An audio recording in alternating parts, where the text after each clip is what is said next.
Dawson's Rambles.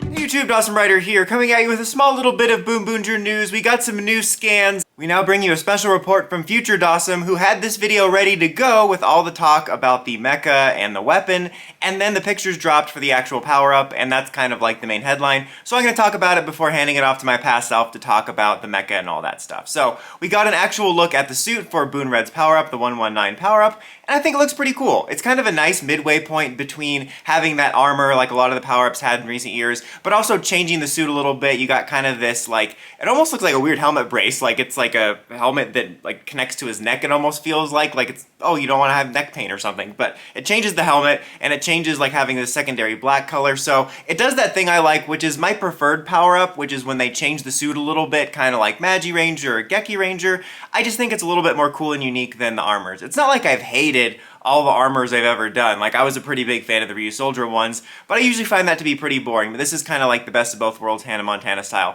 It's not my favorite. I think that the armor is a little bit messy and a little bit boring, but the overall look when it comes together is pretty cool. And like I said, I like the way that they kind of changed the helmet and stuff like that. The armor also very much reminds me of like the Loot Pat armors. It feels like almost that they repurpose assets from that somehow. I always say with these two is I really do miss team power-ups. Like, I kind of get why they don't do it because it's probably a budget thing, and of course Red's always the most popular, but that was really always cool to get that team power-up, like the Magi Ranger I talked about, like the Geki Ranger one. It would be cool if just one day, at some point in the next, I don't know, 5-10 years to get one team power-up. That would be really cool and classic, and it's always cool to see them be able to come up with the different designs for the characters. There have been some, like Don Momotaro, where they're able to like share them and stuff, but it's not the same, and I do just kind of miss that, and I think this would be a cool one to see the full team get the power up on that, even though this one overall is pretty solid on its own.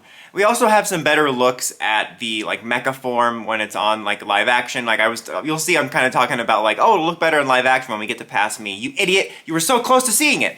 But obviously, as I would say, in the future past, it looks a lot better in live action. I really do like the look of it. I still do prefer, like in terms of the add-ons to the Boombot, I do prefer like the Knight and Police forms, but I think this does look pretty cool. And I think it's kind of cool that it's like this extension of a power-up to both like the Red Ranger and his partner bot. It would be kind of cool if Violet got one, since there's kind of like a rivalry thing there if he got a power. I don't know why I'm thinking of the Quantum Ranger's Battleizer all of a sudden, but that'd be kind of cool if he got like a Battleizer type thing, and so did what's his name? Bundy, I think, the new purple bot. So that would be kind of cool if we got that, but probably not. Who knows though? We're pretty early in. It feels kind of early in. I guess we're not that.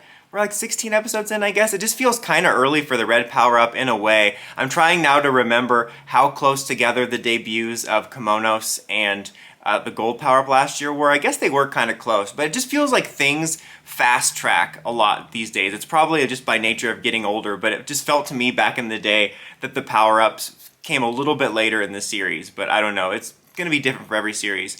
The only other last thing I'll say is I am glad that it's not like in any way gold or silver. I was worried that they were going to maybe try to do that somehow. Kind of like I feel part of the reason that gold or Red's power-up was gold last year was because they could kind of squeak in a gold ranger in there without doing a gold 6 ranger. Not that it looked bad or I hated it, but it's just like I don't know why that's such an important crutch, and I'm just glad that that's not there, especially because Red like way overused that power-up last year. But so yeah, I dig the power-up. I like that it's more than just an armor, and everything overall looks pretty good. But now, back to Past Awesome with sports. Some of them is stuff we already know and have seen, obviously, like there's a bunch of showcasing of Boon Violet and his mecha, which we just debuted, so there's no reason to talk about that like, hey look, it's the guy we already know about.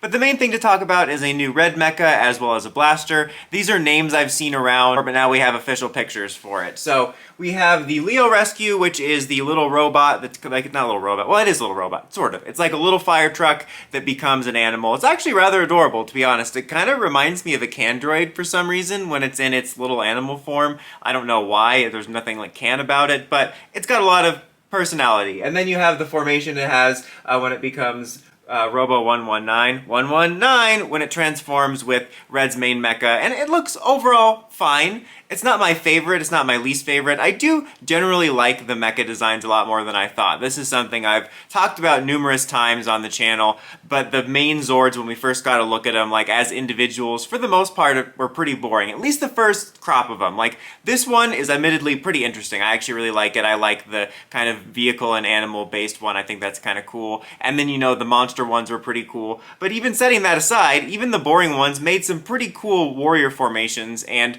this is no exception. And I'm sure it'll look even cooler in the show, as, you know, the toys don't really do justice to some of the other forms. I think my favorites are still like the knight and the police forms, but this looks overall pretty solid. And then the last thing is the Shoka blaster, which, to be honest, I mean, it looks fine, and I don't mean this like in an overly negative way or anything, but when I first saw it, I thought it was one of those weird, cheap, non-show toys. Like, sometimes in the magazines, you'll see them advertised kind of like at the tail end of some merchandise scans, like kind of these fun kids toys. I mean, they're obviously kids toys, but you know what I mean, that like aren't meant to be a part of the show. They're like little water guns or something, and they either have like the faces of the Rangers on there, or they look kind of like this, or reminded me of like bootleg ones you see like at Big Lots or Ross or something that's like, you know, Ranger Power blaster weapon, and it's like just, I don't know. Again, that sounds like I'm calling it like bad, but I don't think it looks terrible. It just very much so immediately made me think of that. Like when I first saw it, I thought it was one of those like non-show, like one-off things, but it's fine. Again, I don't hate it. It just, that's what it made me think of.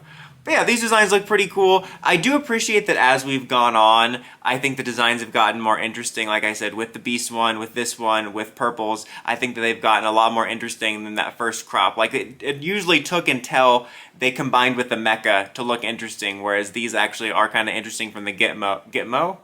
Who's Mo? Get more interesting from the get-go. So like having the idea of a vehicle that becomes an animal is rather cool. Kind of also reminding me a little bit of Go Busters. And you know what? I wouldn't mind seeing them tackle that theme rather in the future. Not in BoonBoomger, but I like the idea of doing another vehicle creature hybrid series, maybe vehicle magic. I don't know, that could be interesting. But I like the idea mainly for the Mecha. I think it would be cool to get another triple changer in the future where you would have an animal form and then a vehicle form, and that would be really cool. I also would love to see a like Turbo Rescue Zord type thing where you have a vehicle or an animal and then a Robo. I think that would be cool. I miss having the Robo Warrior ones. I know technically speaking the Zenkaiger ones were, but I don't think of them that way as much just because like that was their civilian forms too. But yeah, overall, some solid fun designs. I'll be curious to see what other designs trickle out for the rest of BoonBoomger. What do you think of these new Mecha and this new blaster? Let me know in the comments as always. Until next time, don't forget to like, comment, subscribe, and climb the steps and ring that bell to get notifications for my videos. DawesomeRider, signing out.